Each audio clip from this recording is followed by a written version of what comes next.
সংগীৰ সান্নিধ্যই যদি শান্তি নিদিয়ে তেনে সংগী থকাতকৈ সংগীহীন হৈ থকাই ভাল। ভালপোৱাই যদি ভালে থকাৰ অধিকাৰখিনি কাঢ়ি নিয়ে তেনে ভালপোৱাতকৈ গোটেই জীৱন অকলশৰে কটোৱাই ভাল। সময় সদায় একেই হৈ নাথাকে, সলনি হয়, পৰিৱৰ্তন আহে। সকলোৱে হয়তো এই কথা নাজানে, যাৰ বাবে নিজকে কিছুমান মানুহে ভাবে মই শ্ৰেষ্ঠ, ময়েই বৰ্তমান আৰু ভৱিষ্যত। আত্মসন্মান আৰু স্বাভিমান ঠিকে ৰাখি মানুহক সন্মান আৰু গুৰুত্ব দিব লাগে। তেতিয়া হ'লে নিজৰ সন্মান আৰু স্বাভিমান কেতিয়াও আঘাত নপৰে। কঠিনতা ভৰা জীৱনত আগবাঢ়িব লাগিলে আত্মবিশ্বাস আটাইতকৈ ডাঙৰ সম্পদ। এইবাবে নিজক সদায় প্ৰাধান্য দিব লাগে, আনৰ অনিষ্ট নোহোৱাকৈ। কোনোবাই হয়তো তোমাক আগৰ দৰে গুৰুত্ব দিয়া নাই, সেইবুলি নিজকে কেতিয়াও গুৰুত্বহীন মানুহ বুলি নাভাবিবা। কাৰণ মানুহৰ প্ৰয়োজন শেষ হ'লে এনেও গুৰুত্ব কমাই দিয়ে। সময়ৰ খোজত সুখী থাকিব তেতিয়াই শিকিলোঁ, যেতিয়াই জীৱন যুদ্ধত দুখবোৰক সহি আগুৱাব পৰা হ'লোঁ।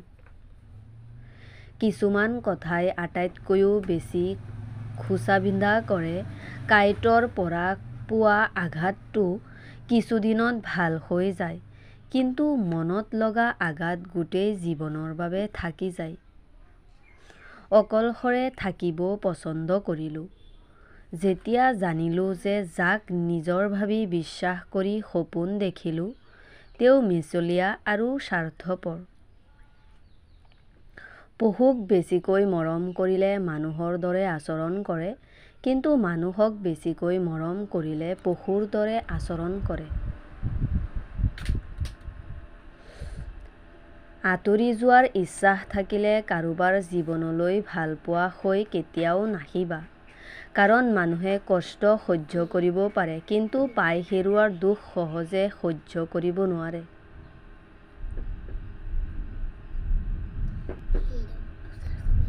সকলোকে ভালপোৱাৰ বিনিময়ত ভালপোৱাই যে পাব তাৰ কোনো গেৰাণ্টি নাই। কাৰোবাক ভালপোৱাৰ বিনিময়ত অৱহেলা পোৱা যায়। তেওঁ তোমাক সঁচাকৈয়ে ভাল পায় নে নাই, এইটো প্ৰমাণ কৰিবলৈ তেওঁক এই প্ৰশ্নটো কৰা। তোমালোকৰ সম্পৰ্কৰ কথা তেওঁ নিজৰ পৰিয়ালক কেতিয়া জনাব, তেতিয়াই উত্তৰটো পাই যাব।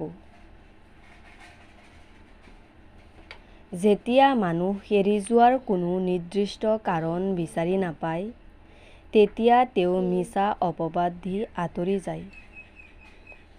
তোমাক ধৰি ৰখাৰ ক্ষমতা হয়তো মোৰ নাই, কিন্তু তোমাক গোটেই জীৱন প্ৰেম কৰাৰ ক্ষমতা মোৰ আছে। যেতিয়া আমি কাৰোবাক অন্ধৰ দৰে বিশ্বাস কৰোঁ আৰু তেওঁ প্ৰমাণ কৰি দিয়ে যে আমি সঁচাকৈয়ে অন্ধ আছিলোঁ, তেওঁৰ বাবে।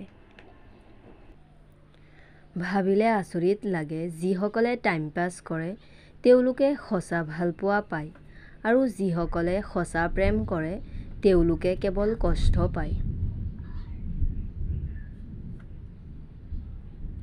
সুখত থাকিলে শত্ৰু আপোন হৈ যায়, আৰু দুখত থাকিলে আপোন মানুহবোৰো পৰ হৈ যায়।